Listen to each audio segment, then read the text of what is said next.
Yes, yes. Welcome in. It's Balloon Party, driven by Munganess, St. Louis Acura, and Alton Toyota on 101 ESPN and on YouTube. Let's get in that YouTube chat, and let's talk it over. And let's really work on each other today.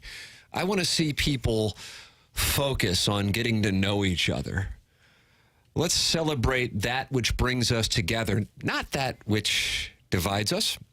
Let's celebrate that which divides us via the Air Comfort Service text line, though. 314-399-9646. That's how you can get involved in the show. And maybe a mic drop. Maybe Stephen Wildwood has thoughts on the Fighting Tigers, because we are 9 hours away from the kickoff for Missouri against South Dakota. Jackson, an excitement level 1 to 10 for you. 10. Really? I love the start of Mizzou football. You know, Randy Carricker and I just did our little podcast where he's walking out and I'm walking in. And I said, wasn't it in the 1970s Missouri was playing Alabama? They were in the SEC then. And USC and Notre Dame and Ohio State. Imagine if tonight they were playing, it doesn't have to be Ohio State, but, you know, Kansas State. And I realize, and I want to make this clear, because some Missouri fans may get hypersensitive to what I'm saying. Everybody does it. Everybody does it. But it's like, yeah, the season's starting, and I'm excited, but I can't put myself at a 10 because they're playing South Dakota. But I am excited for college football. And as odd as it might sound, I'm a little more excited, I think, to watch Florida and Utah tonight than I am Missouri and South Dakota, assuming things go as expected. And I've got Missouri 38, South Dakota 6, if you want to play that. It's up to you if you want to play 35-7. I got 35-7. There you go. Do with it what you want. 38 to 6. Yeah, I mean, I was thinking this on the way in to work this morning. Into Balloon Party or into TMA? Driving on Highway 64, Interstate 64, Highway 40. Thank you. Westbound. And I was thinking, I was like, you know what? It is really awesome that I have this connection to the University of Missouri. My fandom is so strong. It burns with such a passion. And I feel like often, like, it's in vogue to be like, oh, you know, yeah, I'm a fan, but, like, I don't really care. Like, if it doesn't go right, like, it won't affect my day. No, damn it. It will affect my day. If Missouri were to lose. Well, it would ruin me, but, like. It would ruin you. But just in general. Now, you know, 75% of the people listening to the show right now are pulling for South Dakota just because of your statement. That's fine. Keep that same energy come November. But what I'm saying is, like. Well, I'm just saying, like, it is, like, really, it's a good, like, if you are a big fan, whether it be the Cardinals, Blues, Missouri, Illinois, SLU basketball, it doesn't matter. Like, if you're a big fan and your day or your mood is affected, like, embrace that. Like, it's cool to be a big fan of sports. Don't let people tell you it's, like, weird. Look at this positivity from Jackson. Don't let people, everyone. Yeah, don't let people shame you. Like, just if you're a fan and you really bleed the colors of your team, embrace it. Look at this. What a message of positivity on this program. Right. You can still be rational and, you know, understand realistically what the expectations can be. But it doesn't change the fact that you can also be optimistic and want your team to win no matter what. So that's what I say. I say, don't be indifferent, be passionate. Wow. They might play this in schools across the country. If they knew what they were doing, they would. I agree with you.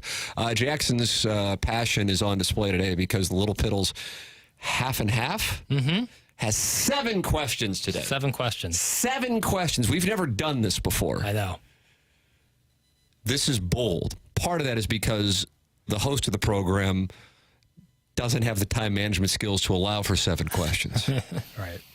And we got this also. I'm watching the Doggies last night. Sure. Little strange because they got the man advantage, and all of a sudden we're in the, 75th minute, and it's scoreless. And I'm going, this is problematic. I was talking with my compadre at Prod Joe on the Twitter tweets. The Producer great Joe. Prod Joe. Thank you. Hasn't produced TMA for a decade, but still known as Producer Joe. And he's a big soccer guy. And I go, what do you think about the game? And he goes, the atmosphere last night was tense because people were thinking this might not work out. It was unlike anything else at City Park that I had seen. Then they broke through. They wind up winning 2-1. So, you know, Taylor Twellman was supposed to be on the show on Tuesday, but he had to bolt from, I gather he was on the Gulf side of the state. Hell, I don't know. He was in Florida either way. And it changed up his travel plans, so he couldn't join us on Tuesday. And I'm up at 5:30. And like most St. Louis U High graduates who haven't retired, I guess 50 is the median St. Louis U High graduates retire just because it's gone so well. We're up early. and usually signing people's checks. And Taylor's up, so I know he's up. And I text him, and I said, hey, I know you couldn't come on Tuesday.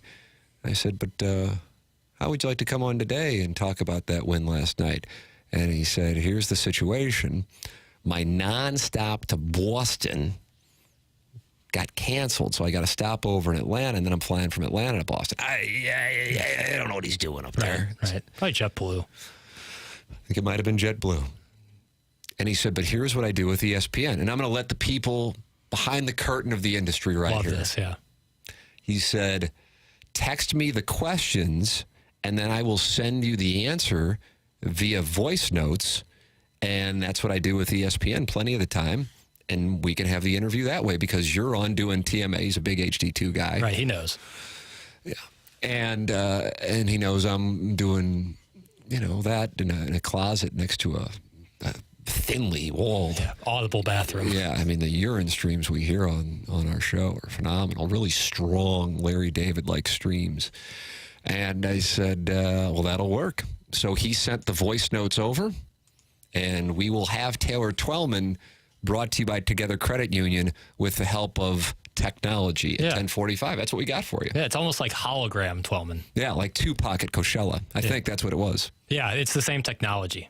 That's correct. So he will appear via hologram in the studios here. Yeah, it's really cool. No, it's exciting. Well, we're living in exciting times, Jackson. You've said it so many times, and I'll echo those sentiments. And we started off here by question 1 of the Lil Piddles Special Edition College Football Kickoff Half and Half, brought to you by the Angry Beaver. Woo, hoo, hoo, hoo, hoo. We'll get into Mizzou in the next segment because I got 2 questions on that. Two-parter. We're going to go with ILL. I think ILL is going to have a big year. Toledo to kick off the season. Toledo's got keep an eye on that. 9.5 points. I think if I had to, and I got to get odds on this, I think I'd take Toledo in the points, and I'd take Illinois to win. I don't know. They call it the Glass City, that Toledo. Rockets. Yeah. With STL City SC still atop the table and looking to have 7 points now on LAFC. LAFC with a game in hand. And LAFC is playing Inter Miami, I believe, on Saturday or Sunday, so that's not going to be an easy task. And they're also, the STL City also looks to have championship aspirations. Could we have seen a better way to integrate the soccer club into STL landscape than what the Dogs have done so far this season? Furthermore, with most in STL and those in the know would call St. Louis a sports town, it's almost impossible to shake the loss of 2 football teams and the designation of a baseball town. Is there truly anything STL can do about that, or is that simply Sports Nation simply uninterested in St. Louis's truth around the Rams leaving and the support across sports we show? On the other side of that coin, does the lack of support to a certain extent of local college teams work paradoxically with the previous statements, or is that more on the universities? I've never heard more words with less meaning than what just took place in the last 50 seconds. No, I interviewed Quinn Snyder a lot. But second to that, could you sum that up? Denzel Washington said to Tom Hanks in Philadelphia, explain that to me like I'm a second grader. Is that what he said, or like a 4-year-old? Something like that. Yeah. I haven't seen Philadelphia in a while. Is that right? Yeah. Good, bad? It's good, but it's temper. Let's, settle down a little. Oh, wow. Well, I think Philadelphia is good. Don't get me Jason wrong. Robards, Denzel Washington, Tom Hanks winning an Academy Award. Back to back. Bruce Springsteen soundtrack. Jeez. I mean, I like it, but Wow. Sorry. What should have won Best Picture that year? would that have been 93? I'll look that up in the break, and I'll tell you what should have won Best Picture. Okay, wow. What a great tease, too. So many things happening right now in Balloon Party. Fun to watch a show fire on the slow. It's fun. Multi-tiered question. Is this the best possible option for how City SC could start? And by that, you mean the Cardinals being dreadful. Right. But even without that, to be fully into the St. Louis sports landscape, do you think that they needed to be good on the field? Do you think they could have simply gotten... Okay. I do not. Not at all. Because I said this on TMA this morning. I'm watching that game last night, and they pan into the crowd, and it's certainly not everyone, but man, I would say 3 out of 4 people are in their 20s or 30s. Yeah. How often do you see that in St. Louis sports? It's rare. And I thought that was going to happen. That was my big thing. It's going to be a young, energetic atmosphere. It's going to be different than Blues and Cardinals games. But the atmosphere sells itself. I think the venue, in a way, sells itself. So it's more about the event than the game. And if the team is good, all the better. Cherry on top. I don't even think even the most optimistic of supporters saw this coming. So I think it would have integrated. The issue, I think, is that perhaps it hasn't necessarily brought in those who weren't necessarily fans going into it as much as you may think based on where they are at, as you call it, the top of the table. So what takes place over the next 7 or 8 weeks, and if they can make a run, then they could start to get people on board who would tune in and go, hey, those guys wearing pink? That is how you really break through. But right now, for the hardcore fans, it's the atmosphere combined with the team's performance and the fact that the Cardinals are horrible. I mean, you couldn't ask for anything else. They're not going to say that publicly, but crap, what else could they ask for? Right. I mean, for real. I guess if Messi would have said, I need to come to St. Louis. Yeah. Other than that, boy, how would that be? Now, yeah, something about college sports. Sure. So I said, you use the word paradoxically. right. So I laid out that St. Louis gets labeled a baseball town by the masses. When I say masses, the sports nation. St. Louis can get labeled a baseball town, even though we know in St. Louis that across the board in terms of sports, St. Louis supports. The Rams thing is a one-off, and there's a lot of context involved in that. It was a narrative created by billionaires to make more billions. Exactly. So my question is, do you think that St. Louis will ever be able to shake that? Because when you look at the headline of St. Louis, it's they've lost 2 football teams and it's a baseball town. Do you think they're going to shake that? And then when I bring in the colleges that paradoxically work there, is that... So you're talking about a lack of interest in Missouri and Illinois. To an extent. And I'm asking, is that on St. Louis or is that on the universities? Wow. Okay. I like that. Now I understand the question, and now I enjoy the question. Thank you. I think realistic, like, do we talk about, like, what do we think of Cincinnati? What do we think of, Sacramento? Right. I just don't think nationally they're talking about. Now, if occasionally it pops up, it would be, they lost the Rams. And if you're old enough, you would know they lost the Cardinals. And if you're old enough, you know the St. Louis lost the Hawks. Right. And the Browns, if we're really going back. But I think that St. Louis is a sports city.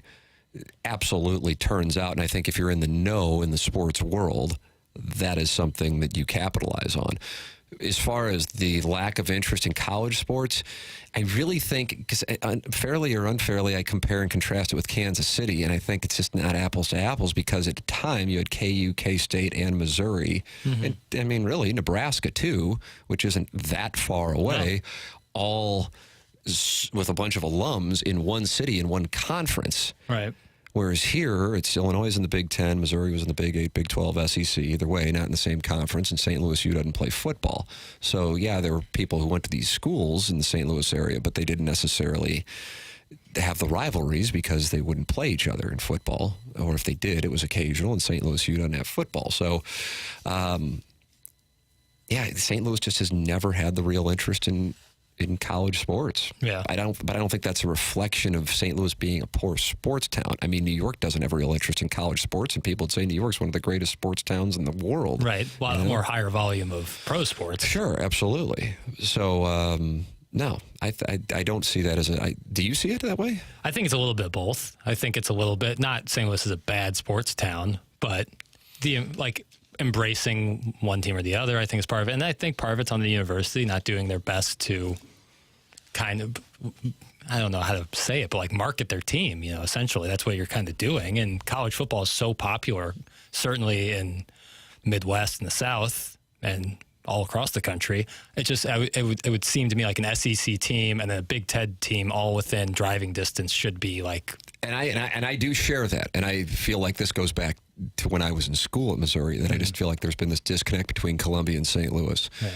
Now, oftentimes when a St. Louis on-air personality says that, then Missouri fans go, it's typical St. Louis media. And then I'm like, well, I went there, and it's what I want to see a championship in more than anything else, since I've gotten to see a Cardinal World Championship and a Blue Stanley Cup and, hell, back in the day, a Rams Super Bowl. I know most people in the St. Louis area don't share that enthusiasm for it. But as Kerry Davis said, as a guy who played for Illinois, you win, and it takes care a lot of that. Yeah. So if they can get to a point where they are undefeated against LSU, then the St. Louis sports world will turn its attention to Columbia, Missouri on October 7th, especially assuming LSU is undefeated, and that game is a night game, and you might have college game day there.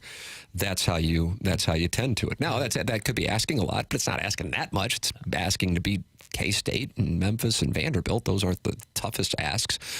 LSU is the one that has to go to Orlando and play Florida State this weekend, along with Mississippi State, Ole Miss, and Arkansas. But if that can happen, kind of like the Oklahoma thing in 2010, you carry that momentum. Right. But in 2010, they took beating Oklahoma the one week, number one team, and then they lost to Nebraska the next week. And I think Gabbert might have gotten hurt, so it ruined that momentum. Beat Kansas to become number one, lost to Oklahoma the next week. The Auburn thing. Had they won a championship, I think you'd have a lot more people who would be carrying over from that time still fans. But right now the narrative is, Missouri's bad, so who cares? Right. Illinois is bad, so who cares? I think Illinois is going to cover its win total over this year, part because of the schedule. I think Missouri is going to cover its win total over in part because of the schedule this year. I think they almost need like the great eclipse of Illinois football and basketball, Mizzou football and basketball, and SLU basketball all being at the very least, highly competitive. Like all three teams make the dance. That certainly would be lovely, but I mean, you're asking for a whole lot there. Sure, but I think that, like we talk about winning fixes all, like that would be the great thing to fix all. And then I think again, they're not playing against each other, Yeah, they're not competing against each other. Outside of one time in December. That's why the conference element of Kansas City has created Kansas City as a better college sports town. Sure. And for most of the time, St. Louis had 3 professional teams. Up until the last 7 years. All right, we still got more, and then we got Taylor Twellman coming up as well at 10:45. A lot coming from Jackson in a 7-question Lil Piddles Angry Beaver Half and Half. You are listening to Balloon Party. We are on YouTube and 101 ESPN.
Welcome back. This is Balloon Party. It's driven by Munganess, St. Louis Acura, and Alton Toyota. My name is Tim McKernan. That's Action Jackson. Come on into the YouTube chat.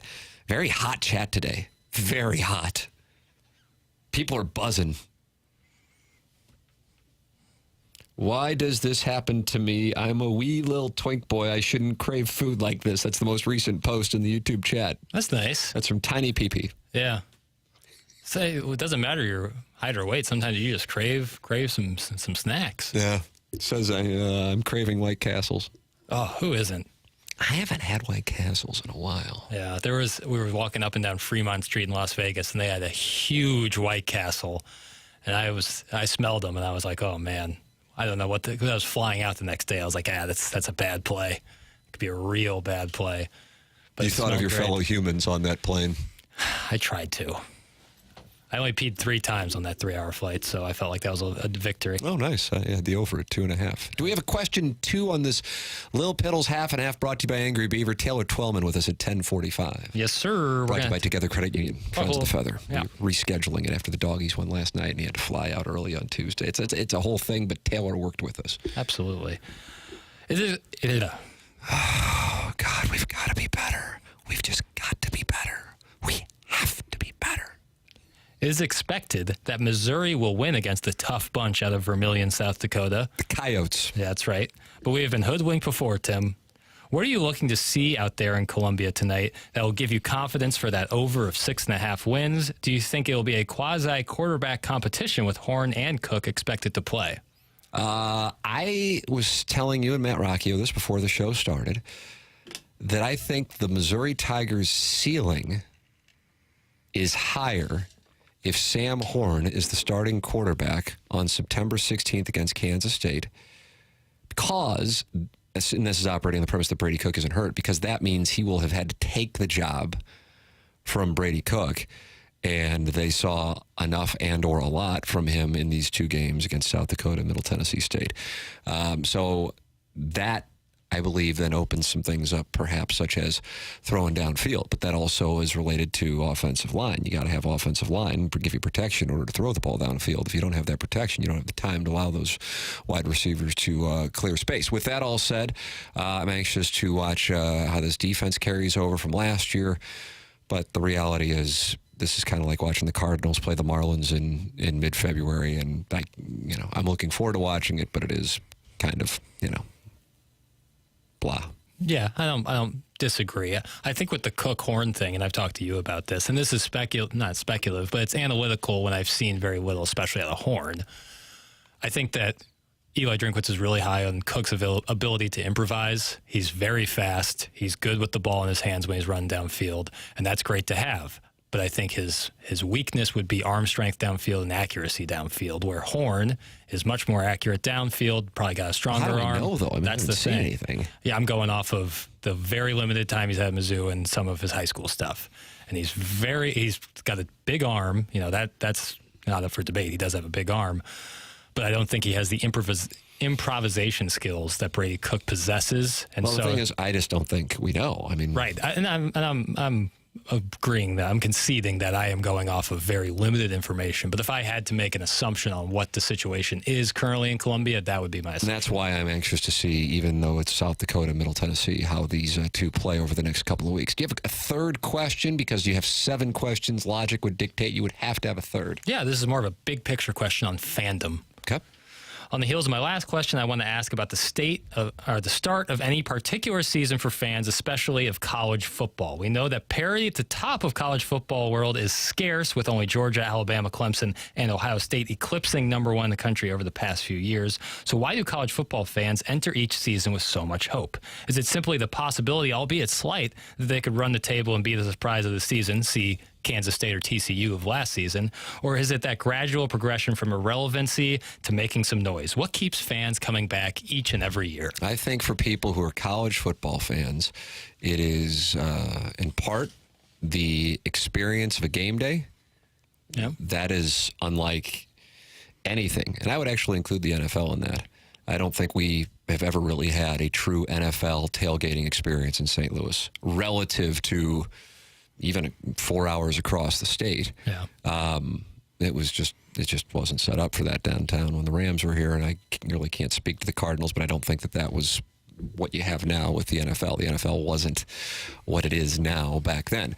So I think that's a part of it, and I think it is in part nostalgia of getting together with people that you see during that time of the year, and sure, hope, just like any other season. I think you have hope that there is progress, even though there deep down is a realization that I think there's only 4 teams who are plus 3 digits or less to win the national championship this year. Georgia's like plus 230. Alabama's about plus 500. Ohio State, Michigan, maybe Florida State is lurking in there somewhere. Right. And then I think they're with Clemson and Tennessee, if memory serves off the top of my head. I looked at this morning. For the record, Missouri's plus 10,000 if you like their chances to win the national championship. Throw 100 on that to win 10,000. So I think it's more about that than because somebody is going to lose a game this weekend that they didn't expect to lose, and all hell breaks loose, and that is the cycle of beginning the process of complaining and wanting to see a coach terminated. Oh, yeah. A game into the season. But yeah, I think it's more about the atmosphere of college football. I think that's more than anything else. Freestyle follow-up. Wow, improv. Yeah, freestyle follow-up. Look at Will Ferrell here. That's right. When it goes to 12 teams, how does that change the equation when you're talking about hope? Because I think it increases it. Right, I actually think it increases it. I think I just got done watching the what's the thing on Florida called? Is it Swamp Gods? Yeah, something about swamp. I know that. Swamp's in the name. And they lost in an upset, I think, to Auburn maybe in 07. The crazy year in which Missouri got to number 1. Yeah. And they're like, we're done. I mean, if we lose another game, we're done for sure. And we may be done now because when they played Ohio State, I believe it was, they were both undefeated, Ohio State or Oklahoma. That stuff's over now. You can theoretically lose 3 games and still be in it. Yeah. And so I don't think it reduces college football to baseball or the NHL or NBA or NFL where a regular season game is a nothing. But I think it increases interest. I think it'll be a great thing for the sport. Yeah. Totally. It's 10:33. Need to break. Taylor Twellman's coming up at 10:45. Talking about the win last night and more of the second half of the Lil Piddles Angry Beaver half and half here on Balloon Party, driven by Mungan, St. Louis Acura, and Alton Toyota on 101 ESPN.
This is Action Jackson with a Sports Center update driven by Johnny Londoff Chevrolet and Johnny Londoff Autoplex. The Cardinals win yesterday over the San Diego Padres. Final score of 5-4. They got an off day today. They take on the Pittsburgh Pirates in St. Louis tomorrow night. 7:15 is the first pitch. That was another Sports Center update driven by Johnny Londoff. Find new roads and shop 24/7 at londoff.com and londoffautoplex.com. Are you kidding me?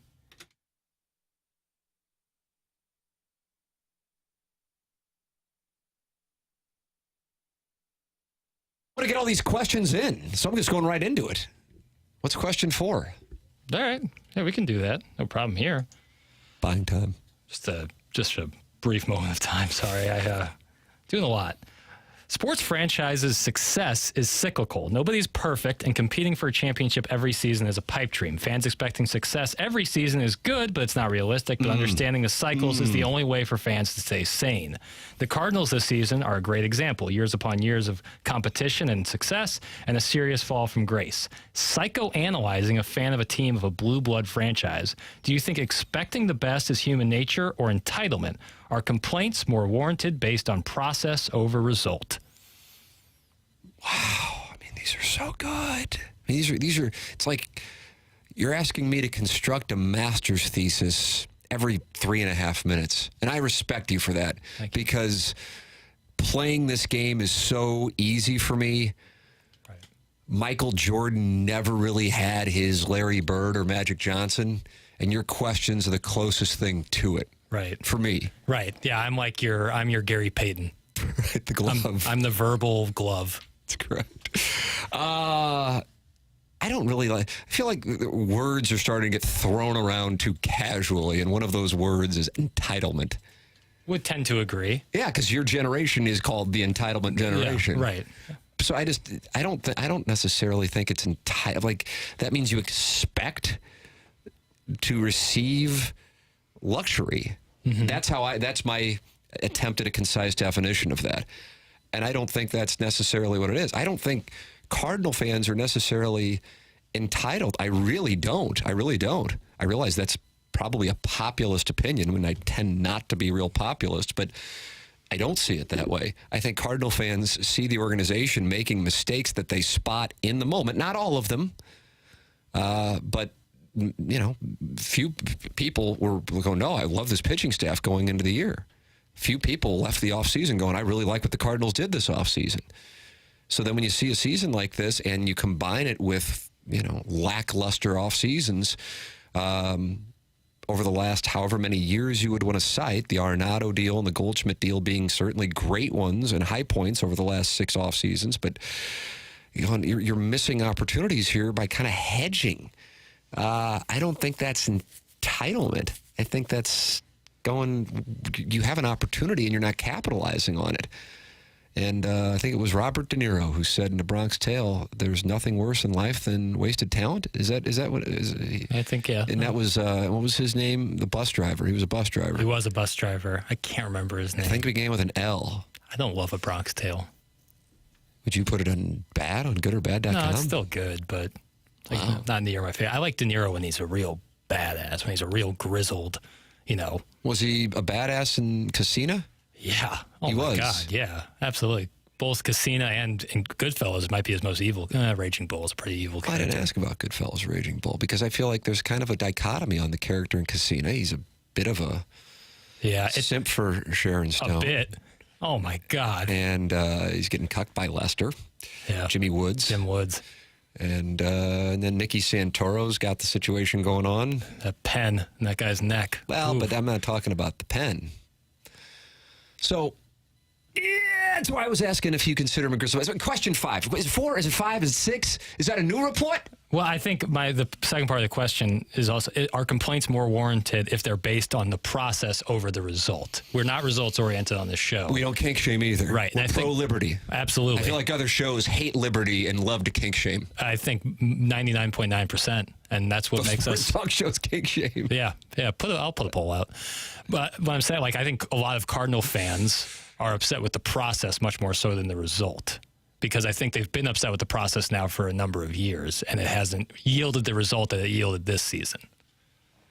I don't know. I like that. I'm going to abstain just because of time, but I also don't know how many people really are focused on process. Like Joel Embiid and Trust the Process brought it into the mainstream lexicon of like an Instagram model staring at a rearview mirror, taking a picture, looking for likes, and just hashtagging it Trust the Process. And you go, what the hell's that got to do with anything? Like a process is a thought process in which you make the right call, but the result is not the optimal result. I.e., I shoved all in with pocket aces in the World Series of Poker and I lost.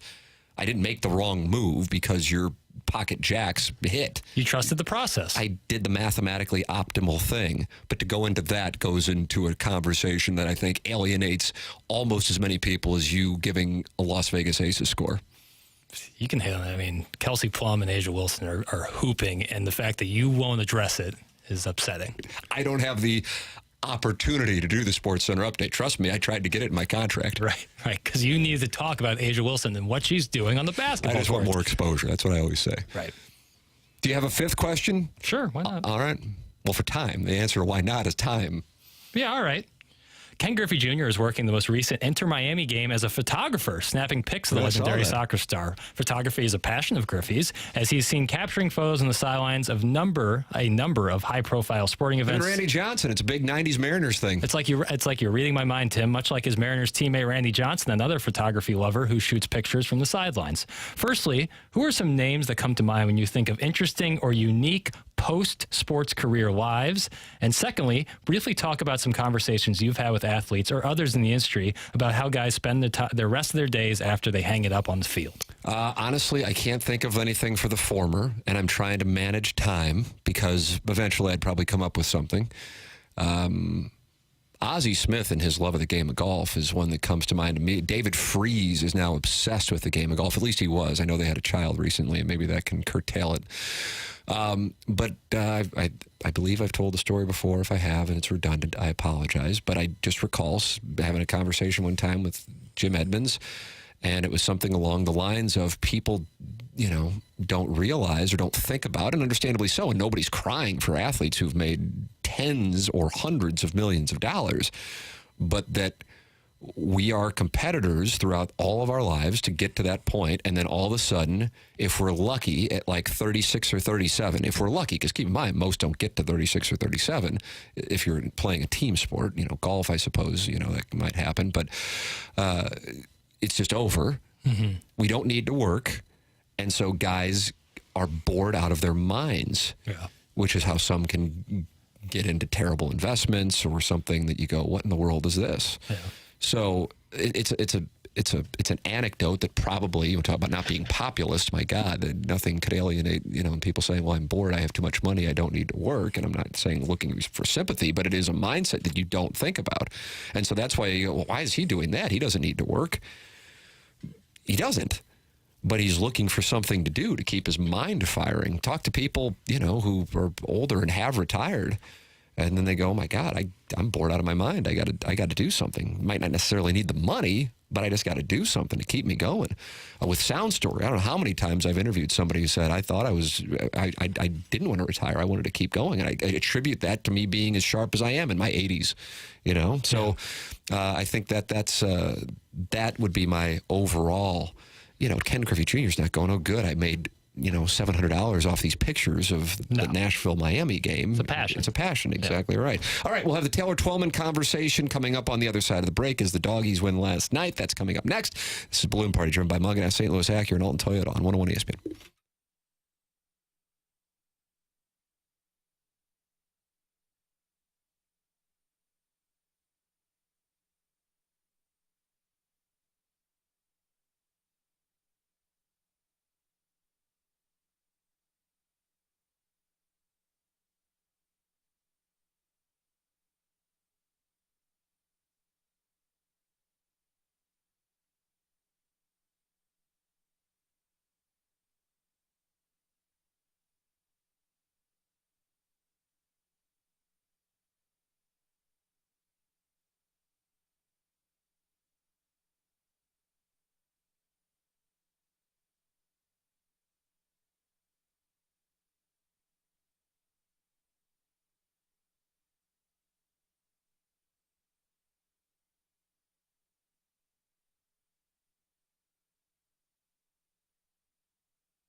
Welcome back, Balloon Party, driven by Munganess, St. Louis Acura and Alton Toyota, 101 ESPN. Tim McKernan, Action Jackson with you. Taylor Twellman, usually with us on Tuesday, had some travel rearrangements because of the hurricane in Florida. So he and I were texting this morning, and he said he could join us via voice notes. So I sent, all right, here's the 4 questions I got for you. Taylor and Jackson sliced them up. So I'm interviewing him, but it's recorded. I want to be honest with you. It's what you call it, transparency in media? Absolutely. Okay, here's the question. I texted him. The atmosphere at City Park last night was unlike anything fans had previously compared to, because until late in the game with the 2 goals, it felt like City was going to fail to capitalize on having a man advantage. A draw in that spot would have felt like a loss, but they were able to eventually capitalize, and in the end, there was a sense of relief. Taylor, I ask you, what was your analysis of the play that led to the Dallas red card, the unique spot City then played in with having possession, something that they usually don't have, dominant time of possession, and the 2 goals that got them the 3 points? That is one of the more interesting red card situations you're ever going to see. It's the denial of an obvious goal-scoring opportunity, also known as dog-so. So rightfully so, the referee gave the red card. Now, one could argue it's an inadvertent handball. I get that to a certain level, but VAR can't overchange it because it wasn't clear and obvious wrong. Now, in saying that, Berkey had to come up with a huge save. 26-minute bad giveaway from Tim Parker. He had to come up with that save. City had chances. City obviously dominated possession. You knew that's the way the game was going to go. But anytime you're up 2 guys, it's going to be difficult to break them down. And in my opinion, you and I talked about this at the beginning part of the year, City Park won that game last night. Hands down. The energy in that building, it forced the players to keep pushing, getting there. I thought both goals were well taken. And also both goals scored by new players that Lutz Pfannenstiel has found, went out, and both players contributing right away. All in all, 3 points is 3 points, and it's going to get difficult now with 4 of the next 5 on the road.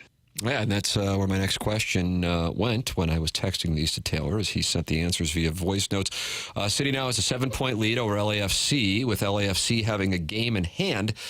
And now they begin a stretch Saturday in Kansas City in which they play 4 or 5 on the road. September will put them to the test and likely determine their place in the Western Conference, considering the difficulty and the matchup with LAFC that's coming up. What is the most realistic outcome for points from September? At Sporting Kansas City, at LA Galaxy, at Houston, versus LAFC, and at Minnesota, and versus Kansas City again. Here's Taylor Twellman. This is the gauntlet now. This is where St. Louis City is going to determine whether or not, 1, they host the playoff game, but 2, more importantly, they're the number 1 seed.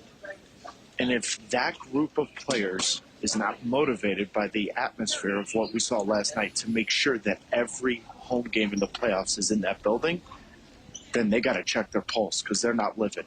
Now, in saying that, look at the next 5 games. Not easy. And especially when you started with the rivalry, you then got LAFC coming into your place on September 20th. I expect to be in that building. I would be shocked if that game isn't for the number 1 seed in the West. But again, the next 5 games, 4 of those being on the road, that will tell you and I whether or not this team is capable of not only doing something in the playoffs, but doing something great. If they find a way to get 2-3 wins on the road, honestly, Tim, if they get 4 draws on the road, you would take that. That gives them real confidence heading into the playoff stretch. Taylor Twellman, presented by Together Credit Union, usually every Tuesday. We're doing it here on Thursday today. Klaus got a few more minutes last night than on Saturday. He does balance getting more minutes with making sure he stays healthy for the final month and a half before the playoffs. How does he balance getting more minutes while making sure he stays healthy? Here is Taylor Twellman. It's really a difficult one because he's been out for so long. The injury was extremely complicated. And I think Bradley Cardinal, so far so good, is doing this right. The last thing you want to do is to rush him into high fitness, especially with the style of play that St. Louis City and Bradley Cardinal want to play. Now, in saying that, you still need João Klaus operating at a higher level. So at some point in the next, say, 6 to 7 weeks, you've got to push him. You've got to push him to see where he can get. Because if you get the Zhao Klaus from the first 3 games of the regular season that we saw this year, now it gives you a completely different look when you need to chase a game, when you need to be on the front foot. Joe Aquini has stepped in fantastic. And so 10 goals from Joe Aquini and a healthy Zhao Klaus going into the playoffs, dear Lord, it's a completely different look than what you and I thought it would be at the beginning of the year. But Zhao Klaus, it's not about the physical fitness, in my opinion. It's going to be about the mental fitness of him letting it go and really testing himself to see how fit he is. And I think that's going to be a difficult one, and that's going to be a tricky one for them to navigate over the next, I'd say, 4 or 5 weeks at least, if not 6 or 7. And the final question, and this is something in a way it's educational, but it also kind of gets you fired up if it should happen. I said, as you've said throughout the course of the season here on the show, many people in St. Louis are learning about MLS, and because of the combination of the atmosphere at City Park and the team's surprising performance in year 1, getting more into it as the season progresses. What would you tell our listeners about the MLS playoffs and what City fans can expect if/when the playoffs come to City Park? Here's Taylor Twellman, presented by Together Credit Union. Moment, but I also love what I do. Tim, what I saw last night against FC Dallas gave me goosebumps, because that environment in the playoffs, up another level, oh my word. The hair in the back of my neck is standing up right now with the potential that St. Louis City can have in the playoffs because of that home field advantage. Every single team that has played in that building has hated it, including the teams that won there, because they know how imposing it is. Now, I just did the Leagues Cup final with Nashville and Inter Miami, and Nashville had that kind of environment. Atlanta United's got the 60,000 plus. It's got that. City Park is different. City Park has always been the X factor, in my opinion, in this inaugural season, because they can single-handedly carry that team over the finish line the way they did against FC Dallas. There's nothing better than the MLS Cup playoffs. There's a chill in the air. There's an energy in the building. There's jeopardy. Everything about it is exciting. And if St. Louis City is at home, good luck to the rest of MLS. How about that? How about that? Love to hear it. Yeah, this Taylor Twellman. We're going to have a little something here. It's awesome. Yeah. You're going to have, undefeated Missouri hosting Tennessee in Florida? Yeah, now we're talking. And then the MLS Cup playoffs in downtown St. Louis, the Blues starting up, and then it looks like the Cardinals might get a wild card spot, too. Yep. Everything's coming up blue. Excuse me? Everything's coming up blue, Tim. Oh, Lou. I thought you said blue. Oh, no. And then I thought, well, the Blues are blue, but you wouldn't know that. Right. And then I thought red. the Doggies are pink, Cardinals are red, and then the Fighting Tigers, it's week to week. But, yeah, we are right now, we've gone from the winter of our discontent to a zenith of St. Louis sports. That's what just happened here. Wow. I thought I was going to use the best word with paradoxically. Yeah, zenith is fun, isn't it? But zenith takes the cake, Tim. There you go. BK and Ferrario are up next. The Colonel will join us every Friday, brought to you by James Carlton, so he'll be with us. Gabe DeArmond of Power Mizzou as we relive a 38-6 win tonight from Faroe Field over the South Dakota Coyotes. For Action Jackson, I'm Tim McKernan. This has been Balloon Party, driven by Munganess, St. Louis Acura, and Alton Toyota on 101 ESPN.